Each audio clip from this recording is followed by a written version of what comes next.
What is up, basketball fans? Welcome to the live NBA outlet. I'm your host, Nick Fay. With me, as always, Kory Waldron and regular guest on the show, Jorge Cantu. How are we doing, guys?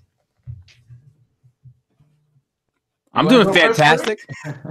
Normally it's the guest first, but I'm doing great. Nick, Jorge, always a pleasure. Normally Jorge has a tendency to make this podcast a little bit spicy when he hops on, so we're hoping that continues. Right. I don't want to fight every time I come here, but things just tend to get spicy when I'm on. But once again, thankful for the opportunity to be back, and ready to talk some basketball on a night with no NBA games. Which feels really strange to have no NBA games tonight. And obviously there's college basketball. What we're going to be doing tonight is NBA awards. And just quick reminder, check us out, iTunes, Blog Talk Radio, OTGBasketball.com, Google Play, and YouTube. But guys, let's get started with Rookie of the Year. You know, first-year players, first award on the show. Don't think there's going to be a ton of discussion here. But Jorge, who you got? I think it's pretty easy. Luka. It would have been really funny if he said really easy Trae Young. Really easy, DeAndre Ayton. It's Luka Doncic for me as well. But honestly, it's been an incredible post-All-Star break for Trae Young, because if you were asking me back in probably early January who the Rookie of the Year would be, I would tell you Luka Doncic, and everybody else would be miles away. And I don't think Trae Young is miles away. I think he's probably – he deserves to be in the conversation. He just hasn't done it for as long. We've mentioned it before in the NBA outlet. That really rough shooting stretch to start the year kind of held him back. But the playmaking has been there throughout the entire season. And obviously, down the stretch, they've had some nice wins over Milwaukee, over Philly. The Atlanta Hawks have been a very good, bad team. So shout out to Trae Young. But Luka Doncic has done enough, way more than I expected. 8 triple-doubles, I think, on the year. And he looks to be the future in Dallas, and I can't wait to see him next to Porzingis in the future. Yeah, no, you mentioned it. It's Luka, obviously, but Trae, if he doesn't have a bad October and November, I think this races down to the wire, and Trae might even have won it. But the fact is, he started so slow, and I think recency bias has some people going with Trae Young. But the fact is, at the deadline, Dallas kind of went into tank mode, so that kind of hurt Luka a little bit. But he showcased enough that he's going to be a really good player in this league for a long time. So I think we all agree to start the show on Luka being Rookie of the Year. All right, Coach of the Year, who you rolling with?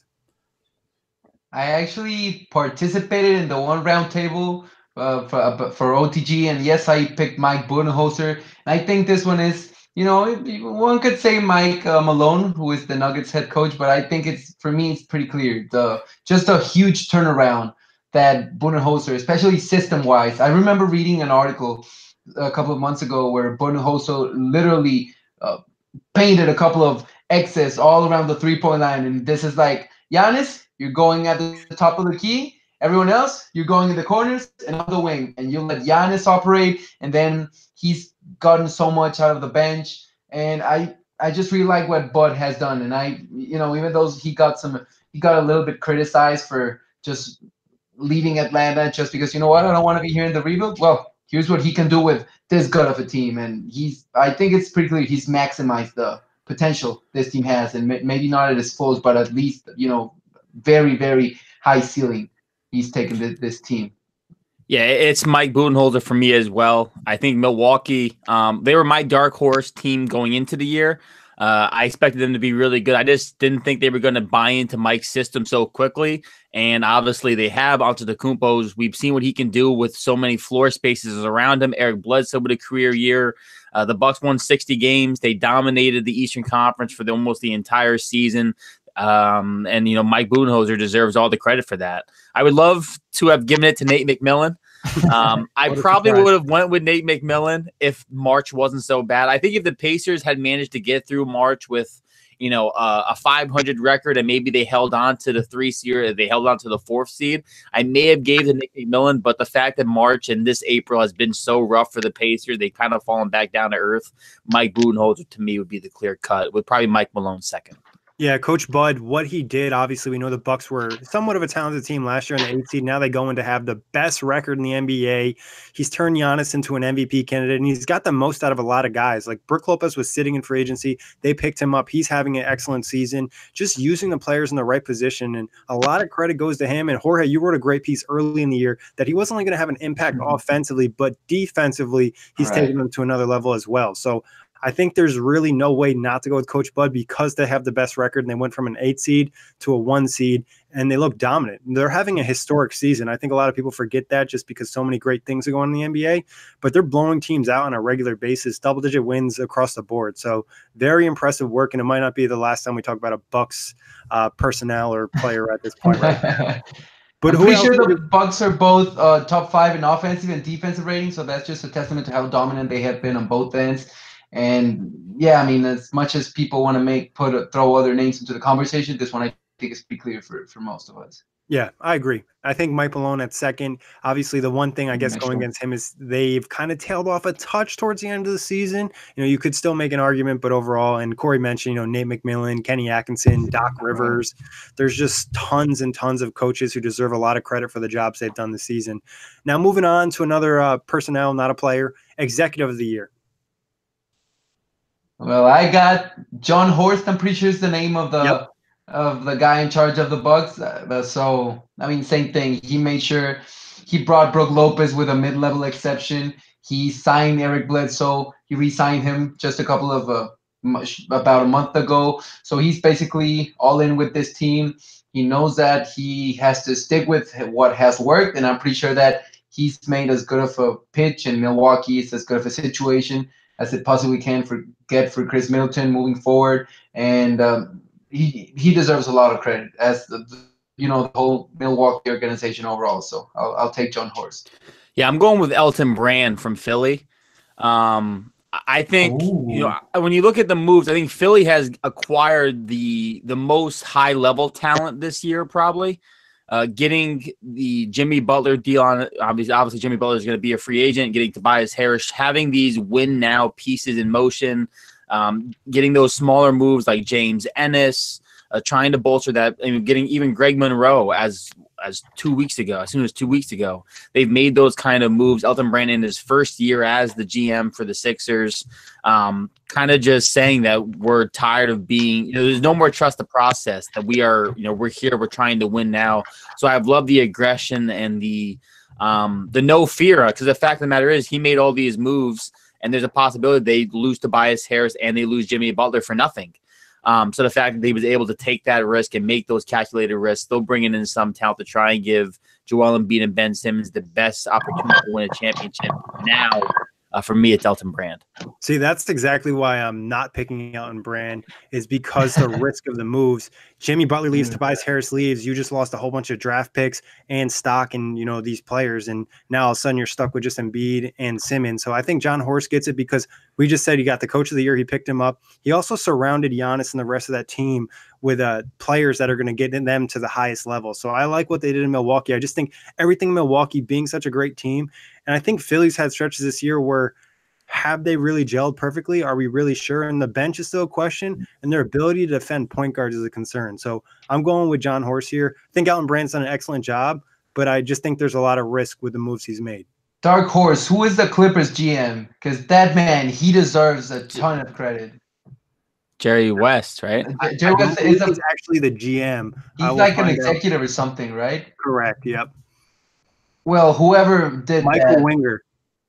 Okay, no, Never heard of him. I'll be honest, yeah, no idea. But that guy or whoever made the moves this year, he's a genius. I mean, dating back to the Chris Paul trade, you could see that guy had a vision. And while a lot of people, including myself, criticize him for moving to Tobias before the trade deadline, it's worked out. I mean, I don't know if it was by design or by accident, but it has worked perfectly for them. They didn't really give up that much. Or it was a low-risk move. They still make the playoffs. They still hold on to most of their young assets. And, I mean, I think they just straight out won. every move that they have made over this last year. So big props to the Clippers GM too. Yeah, and I think we kind of talked about this on the Brooklyn Buzz yesterday. It's almost a word where it's like your body of work. So wouldn't be surprised if maybe he won next year if they land Katie or Kawhi or something along those lines. Because hey, all the moves I made the previous season led to this. Now all of a sudden we're a championship team, and what seems like 1 year, but it's a big body of work. And also another guy in the conversation, possibly next year, would be a guy like Sean Marks. Yes, definitely. Talking about possible Nets winning, let's go to the most improved player. Who you guys got? I think it's hard not to go Pascal Siakam just because of how he's now a legitimate third option in a championship contender team. I know it's only a single season, but I think that's kind of like what the most improved player award is kind of all about. Who gave who took the major step, and I think it's clearly Pascal. You can see it both on the stats.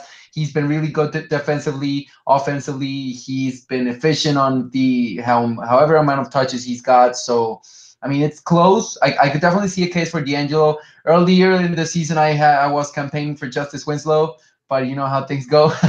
So for now, I think it's pretty. Pascal is one of should be the leader in most polls.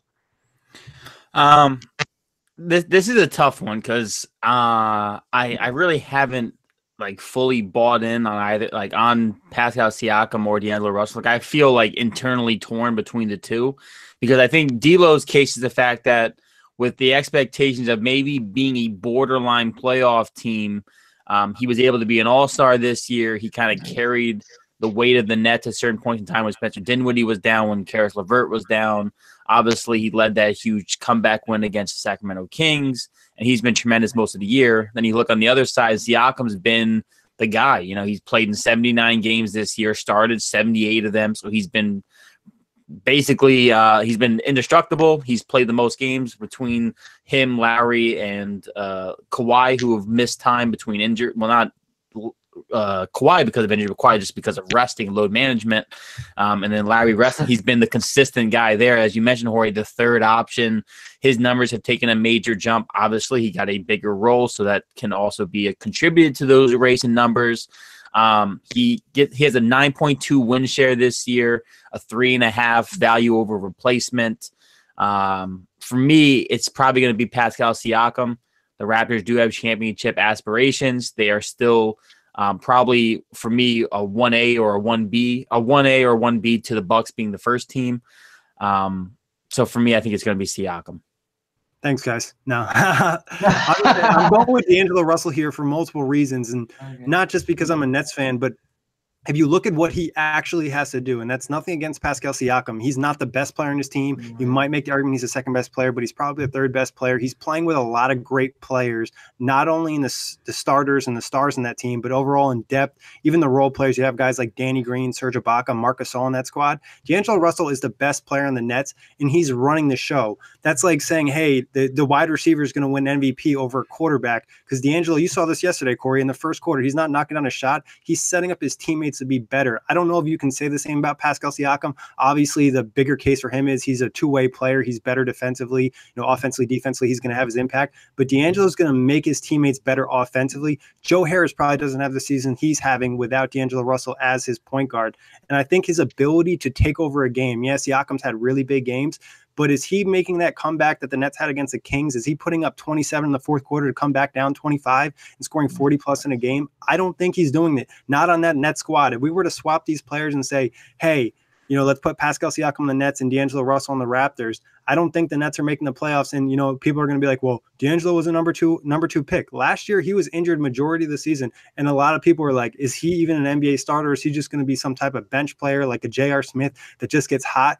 This year, he's really transformed his game and being a good basketball player, and he got the All-Star berth, and he's been one of the best point guards probably in the league since 2019 started.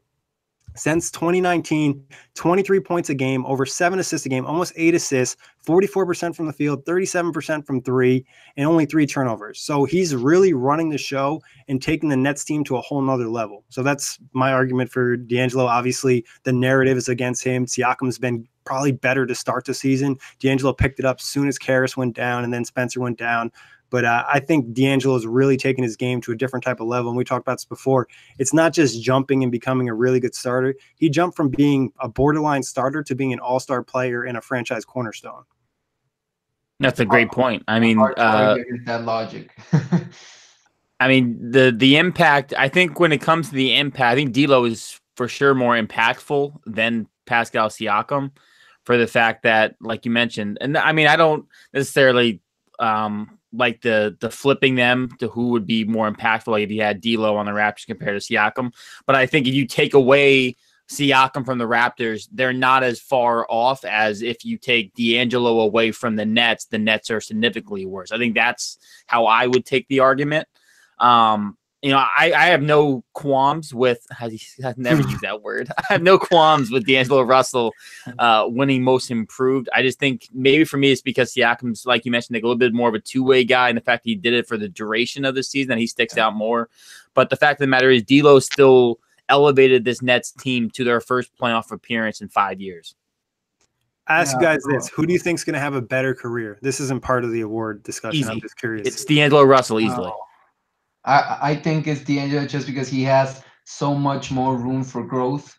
Whereas I think we've seen most, you know, it's tough to say this with players so young, but I think we've seen a lot of what Pascal can do. Maybe he'll be more consistent down the road, but D'Angelo, like his ceiling is considerably higher than Pascal. So I gotta go with D'Angelo.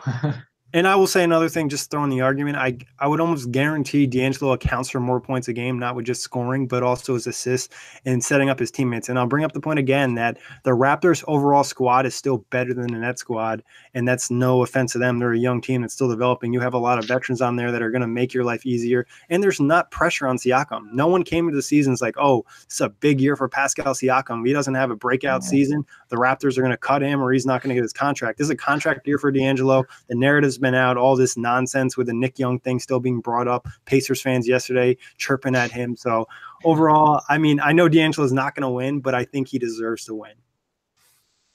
And I could go on for the rest of the show, but we're going to move on from here. Defensive player of the year, who you guys rolling with? This one's tough, but I'll take Rudy Gobert. Similar to yeah, I mean, similar to the way Steph Curry is a magnet when he's on offense, I think Rudy Gobert is like the opposite on defense. Like when he's close to the rim, of course, I don't watch that many Jazz games, but those few moments, like it's really crazy how impactful Rudy Gobert is on the defensive end. Of course, he's a menace for blocks. He's so long, relatively mobile for how tall he is. And he has a really high IQ, which is a really underrated part from defense. Well, not lately, but I think he deserves a good chance as a repeater for DPOY. Nick, for this one, I want you to give your pick before me. So this is the one I told Kory before we started the show. This is the one I wasn't really sure with. You know, there's different ways to go here. I think Gobert's the safest pick, and he'll probably most likely win. And I agree with all the points that Jorge brought up. The fact is, when he's in the paint, teams are avoiding him. Even the rest of the players on his team aren't elite defensively, but the fact he's out there, he just kind of upgrades everybody because they can just funnel them inside, and Gobert's going to probably block it or contest the shot. Then you look at a guy like Paul George, who's been excellent. He's kind of tailed off a little bit, and I think one thing against Paul George would be the fact that he plays with a lot of other great defensive players. Steven Adams is known more so for his defense than his offense. Terrence Ferguson's not out there because he's a great offensive player. Same thing could probably be said about Jeremy Grant. So I think that fact kind of hurts Paul George. The dark horse that I have in this conversation that I really am considering is Antetokounmpo.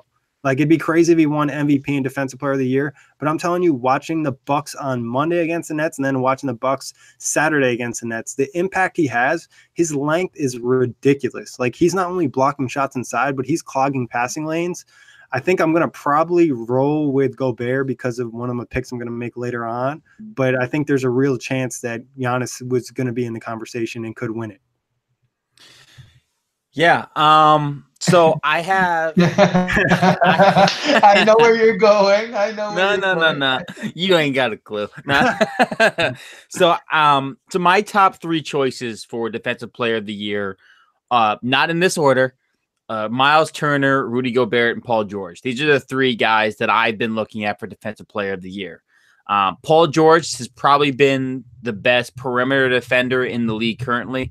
Well, I mean, Kawhi is obviously there. The player votings came out today. I don't know if you guys saw, and Kawhi Leonard was voted by like 120 players the best defender. What a surprise!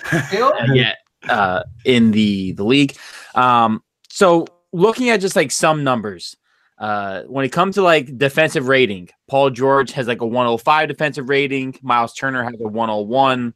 Rudy Gobert has a 100.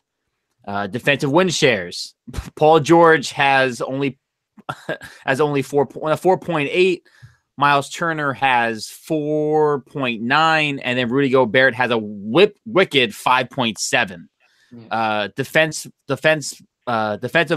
plus minus Gobert is 5.1. Miles Turner is only 4.8 or 4.7. Excuse me. So as much as I wanted to give it to somebody else, when you look at the numbers, the advanced stats, the per 100 possessions, Miles Turner may have an edge in overall block shots per game and blocks. Paul George may have the edge in steals per game. But when you're looking at the cumulative body of work, it is Rudy Gobert for Defensive Player of the Year.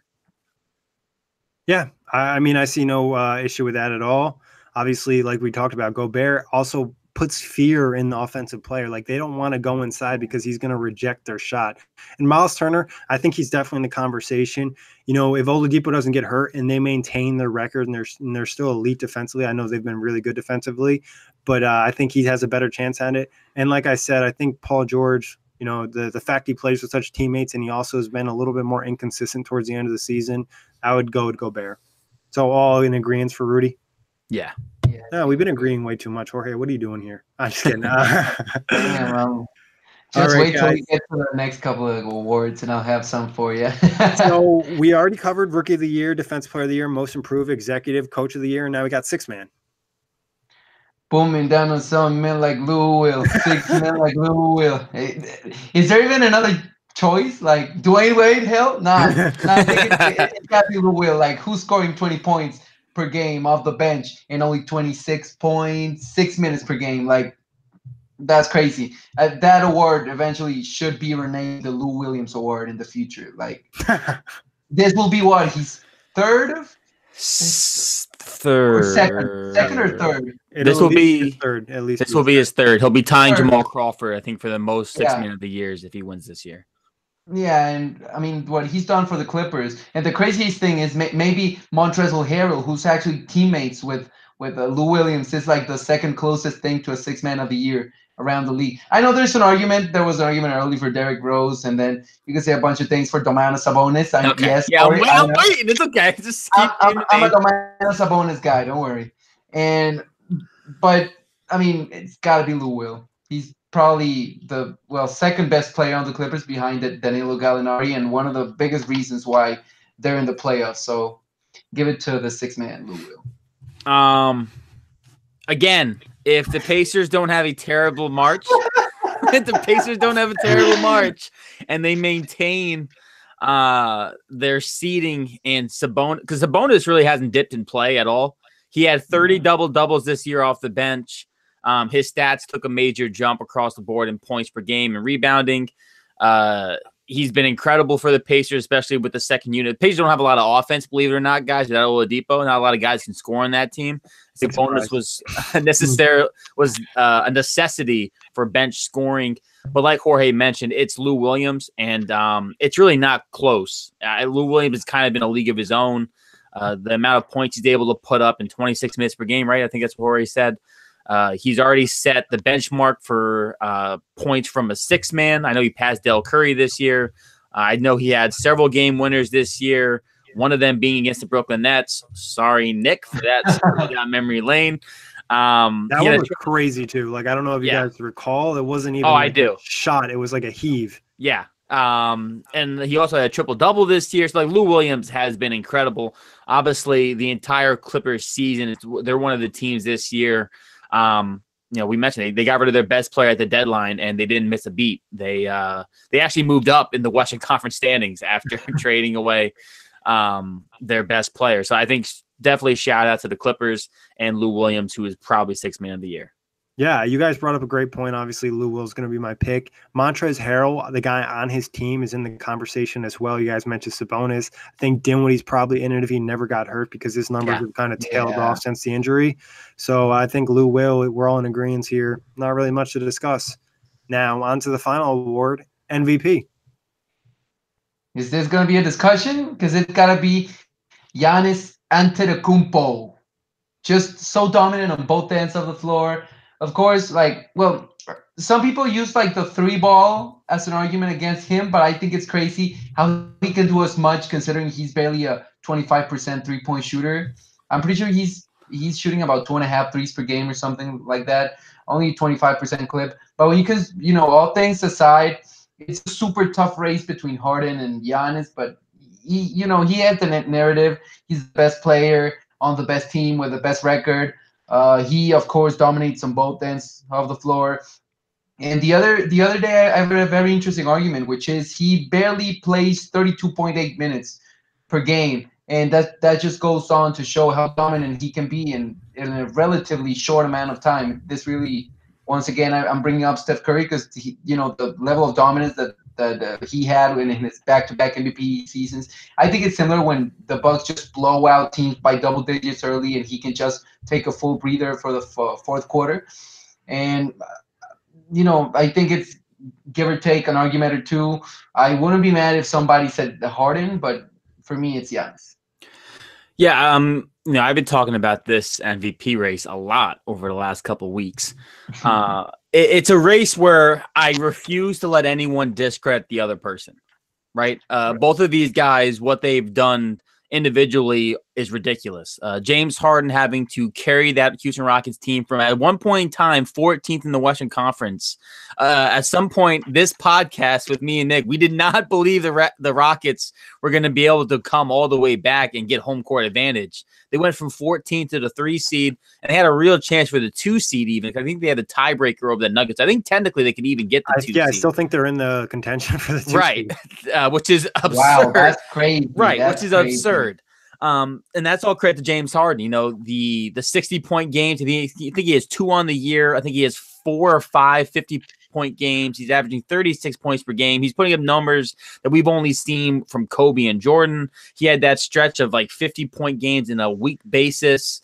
So he's been incredible. And you look on the other side, and Antetokounmpo, as you mentioned, Jorge, the Bucks have 60 wins. He's been able to take off fourth quarters. He's only playing 32 minutes per game, and he's still averaging 27, 12, and 5. If you put him to per 36 minutes, he's averaging 30, 14, and 6 with 1.5 steals and 1.5 blocks. And Harden, keep in mind, plays 37 minutes. So then, his numbers are a little bit more on par with Harden if he's playing the same amount of minutes as Harden, which we're going to see in 5-6 days anyways. Once the playoffs start, Antetokounmpo is not going to be playing 33 minutes. He'll be playing 36, 37 minutes. Unless they're blowing him out. Right, unless they're blowing him out, which they could in the first round, depending on matchups. So for me, if I have a gun to my head, I'm picking Antetokounmpo. Mm-hmm. However, I felt this way during the Russell Westbrook, James Harden campaign, and I feel the same way this year. I almost feel like this is a year where there are co-MVPs. I just think it's one of the years when the Westbrook and Harden year, I know some people say, well, no, it should have been Harden. Westbrook doing triple-doubles like that for the first time we've ever seen, having 44, and the season he put on carrying that Thunder team was something we've never really seen before. Harden was fantastic. That, to me, was the first time I actually considered co-MVPs because I thought both their campaigns and what they did individually, you couldn't discredit. And then this year, looking at what James Harden, as I just said, what James Harden has done and what Antetokounmpo has done, I think this is another case for co-MVPs. Or maybe trying to adapt the system where there's an Eastern Conference MVP and a Western Conference MVP. Either way, that's where I stand. Yeah, well, you said it first, so I don't look as bad. I'm going with co-MVPs here. I think there's just it's too hard. Was that even an option? Why No one does the said guy it go wasn't. It's a first? real thing. It's a It's real a real thing. thing. Damn. So I'll tell you some Go stats about ahead, James go Harden through. that makes it almost impossible not to get him an MVP. Is Kory mentioned 2 60-point games, 7 50-point games. Oof. He has more 50-point games than he does sub 25-point games. Like that's crazy. This is insane. all via That's Dalton insane. Pence's article on OTG. So shout out to him and check that out. But then the fact is he had a 32-game streak of scoring 30 points or more. Like to not get James Harden an MVP in this season seems crazy. Obviously, Antetokounmpo has been dominant on both ends of the floor, and like I talked about, he literally could be in the contention for Defensive Player of the Year. So I think co-MVP is just a way to go right here because both guys have been so dominant in their own way. Yeah, Like, I mean, teams have adjusted to defend James Harden in like the weirdest defense you'll ever see. They're playing behind him so he can't step back. yeah, and he's also.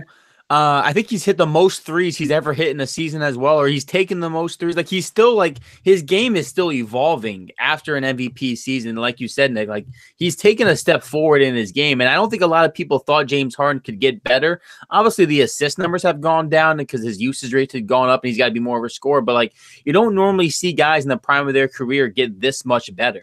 He's made 110 more threes than last season. Well, 98. He made 265 last year. This season, he's made 373. Right. I mean, that's absurd. Just looking at the numbers. I feel like you know, more than some teams. and not to mention, we didn't even talk about this. James Harden has become a competent defender this year as well. Right. You know, very good in the post. Very good post defender. Yeah. I think in terms of advanced statistics, he's actually like top 10 in post defense. Yeah. is able to create some turnovers as well. I think at one point in time, he was one of the best defenders in terms of pass deflections as well. So, you know, him elevating that side of the ball, I think also helps, you know, his case. And then for Antetokounmpo, I mean, you know, you can mention the 3-point percentage, but if he wasn't shooting them, we would all be on his ass like we are Ben Simmons. So the fact that Antetokounmpo has the guts to take at least 2 of those shots a game and still hit at least one of them, it feels like, it can only show to what his game is further evolving to become. He's been a lot better in knocking down threes, I believe, in the second half of the season. To start the year, he was shooting like under 15%, I want to say. And he's hitting some timely threes. Obviously, a lot of the games haven't really mattered for the Bucks, I guess you could say. But still, that's why it's so hard because Antetokounmpo has been straight dominant. Like, teams don't know how to defend him. Like, he's just so big and strong. Then he's lanky as hell. So it's like, do we put a center on him? Does it work? He even said, like, teams have been throwing centers at me. That shit don't work. Yeah. Yeah. So I'm happy with co-MVPs. I know a lot of people hate that take. It's kind of taking the easy road out. But I think in this situation, both guys really deserve the credit. And we've seen co-MVPs in sports. I know I want to say Peyton Manning won co-MVP. You should know that you're a Colts fan. Come on. Yeah, I don't know who he won it with, but I think in 2006 he won co-MVP. Was it Steve McNair? Don't say that. I hope not, because that would be. It was a really. I'm gonna have to look it up right now. I'm looking it up right now. Yay! I have no idea what NFL you're talking about. Yeah, with Steve McNair, Kory. Wow, it was with Peyton Manning though, right? Yeah. And it says rare tie, you know. So I think it'd be extremely rare. And we almost saw, like you said, with the Westbrook and Harden thing, but it would just be really hard for either guy not to win with the season they've had. Like they both have different stretches of dominance where it's just like you have to give them the respect. Yeah, 100%. All right, guys. Any other awards you want to make up and talk about, or are you good on awards? This is an award because actually, little spoiler, I actually was going to pitch this idea for like an OTG series, so maybe we could just get the ball moving and have a little discussion. The most impressive player this season, and then what I mean by most impressive is like not like his stats are impressive, but like a guy who's impressed you the most this year. Can we give it like a couple? Yeah, of course. I think it's one of those. Really been super impressive is Thomas Bryant on the Washington Wizards. Like low key, yes. Yeah, a lot of people don't watch him. He was actually on the Lakers, so they probably could have used him. But he's been really good for them. With Dwight Howard being out, I don't think he's like a long-term starter, but he surprised me. Yeah, Thomas Bryant has surprised me. For me, like Buddy Hield has been a real big impressive play. I mean, the fact that he shot over 40% from three, like 46% from the field, and Sacramento really, I mean, obviously they took a nosedive after the All-Star break, but they were really in contention for a playoffs, but most of the year because of De'Aaron Fox, who I thought was impressive, but Buddy Hield kind of becoming this clear-cut number 2 option for them. Yeah, no, Buddy Hield is definitely impressed. Obviously, New Orleans, in hindsight, wishes they could probably go back on that trade, but they did get DeMarcus Cousins. They couldn't predict the injury. Excuse me. I think I'm going to talk about a low-key bench guy, and that's going to be Jared Dudley. Going to the season, I expected him to be okay, be that veteran present, maybe play a couple minutes with injury, but he's low-key been super impactful, not only off the court but on the court, helping the Nets get into the playoffs. Yeah, I mean, I just watched him last night when the Nets clinched against the Pacers. He really took that. He's got that spark plug mentality, but he's just not a typical spark plug because normally spark plugs are like energetic, really energetic. But he's just like smart and knows what to do and knows kind of like how to get the guys around him into the game and more involved. So I think Jared Dudley is a solid pick. Going to, I could say, like pretty much most players on Orlando, because I didn't expect them to get into the playoffs. So the fact that they're in the playoffs and a lot of guys stepped up, Nikola Vucevic has taken a major jump in his game. DJ Augustine, probably a guy that doesn't get the love he deserves because he's been talking about needing a point guard for so long, and he's done enough to kind of get them to a higher level. So that's been really impressive. I mean, the list can keep going on and on. Any other guys that pop automatically to your head? I mean, for me, like I know they're out of the playoffs and we know he's good, but I have been extremely impressed with Karl-Anthony Towns. Yeah, Cat after the Jimmy Butler trade has been awesome. Yeah, he feels like almost like a 20 and 15 guy with ease, with the upside of being like a 30 and 20 guy. And I actually think he's an underrated passer, and I wouldn't be shocked if we started seeing Karl-Anthony Towns with triple doubles in the future. Defensively is still a little bit lacking. Room to improve, though.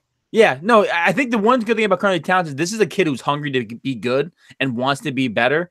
I think just from like the nights I've seen with Minnesota, because like Wiggins obviously has regressed majorly this year, but Towns has been absolutely fantastic, and he's I've always been, I think you know this thing, I've kind of been like borderline of where he stands in my centers list. So when it comes to like top 10 and top 5 guys and such, I've always been kind of sour on him, but I seriously think in the next 5 years or so, we're going to be looking at him as like a solidified top 3 center.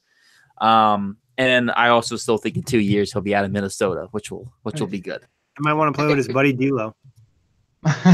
My bad, guys. I had to go for a sec. But are we talking all NBA teams? Because no, not all NBA teams. Just players that have impressed you the most this year that have just been kind of surprises. Like most improved guys.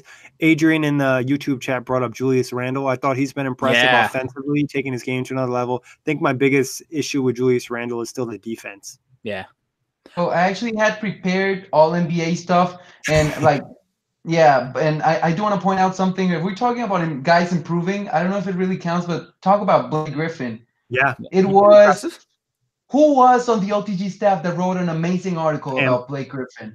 It was Cam, right? I remember reading that article and being like, "Damn, Blake Griffin really deserves some major appreciation for what he has done this season." Like, and we talked about this. I remember talking about this with some of the guys on the staff. Like, it's crazy that when that contract first got signed, we all were like, "Damn, that's a terrible contract." Puke. And then he got traded to the Pistons, and it was like, how could anyone get, not only get rid of that contract, but like actually get that contract, and the Pistons, like, how would they do that move? And it turned out really well. It has turned out really well. I always question the fit between Drummond and Blake, but Blake has been a monster, just from the simple fact that he stretched out his game to the 3-point line and turned it into a reliable weapon. It's made things so much easier for Drummond inside. And Blake, I mean, if we're talking about guys improving, I don't know if if it really counts, considering he previously was Rookie of the Year and a former, actually, I'm pretty sure he was an MVP. Was he in third place in a couple of years ago in MVP? If you're trying to remember third place MVP finishes, that's rough for me. Yeah, I'm pretty sure Blake Griffin was third place in the MVP race a couple of years ago. So I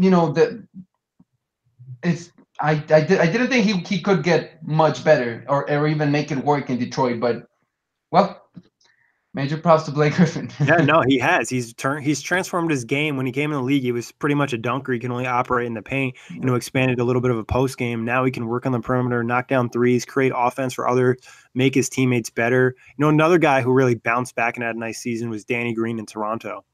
Oh, I love Danny Green. I actually, when I was running the Twitter yesterday, I tweeted like a little stat thing, and I actually wasn't positive what his splits were for this season, and he's shooting career highs, 46, 44, and I think 82 from the line. Like those are really good numbers for Danny Green.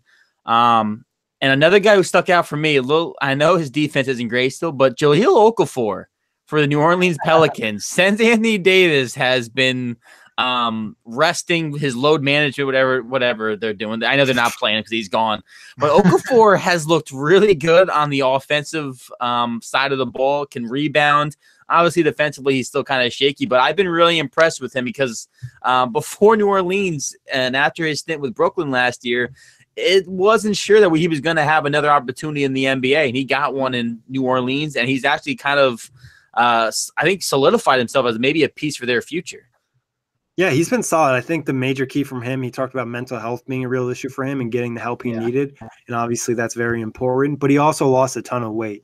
When the first time I saw him, they start the season, he looked like a different player physically. And I think that's what he needed to do so he could be more active inside and be more of a role guy and be quicker. That slow body isn't going to work in the NBA nowadays. So I thought that was impressive. Jorge, you got anybody else who stuck out to you this year? Yeah, quick shout out to, I don't know if he counts too, but big shout out to Terrence Ross, because I remember he used to be a big guy off the bench back in the day, but then I think it's just his shooting splits became a little bit worse, and then he was not that big. But this year he's been big for the Magic off the bench, and it's one of the reasons why the Magic eventually became the best team in the Southeast Division. And as much as that hurts for me to say, it's true. And Terrence Ross has been, he's one of those guys who can get hot in a, make 2-3 shots and bam, boom, he's dropping 30 tonight. He's dropping 25. And that's the type of players a team like the Magic needs. And he's been really good for them. Another guy that will command some attention when he becomes a free agent. Yeah, and just a shout out. Oh, go ahead, Kory. No, I was just say, I really agree. I've loved Terrence Ross all year. And just to shout out a couple other guys that have really impressed this year: Tobias Harris becoming super efficient, Nikola Jokic being in the MVP conversation, Gallinari finally being healthy, John Collins being springy as hell, Lauri Markkanen looking great when he came back from injury. So, I mean, we could literally discuss guys that have impressed this season for another hour, but anybody else you want to shout out before we wrap it up? Last guy I want to give a shout out to is Rudy Gay.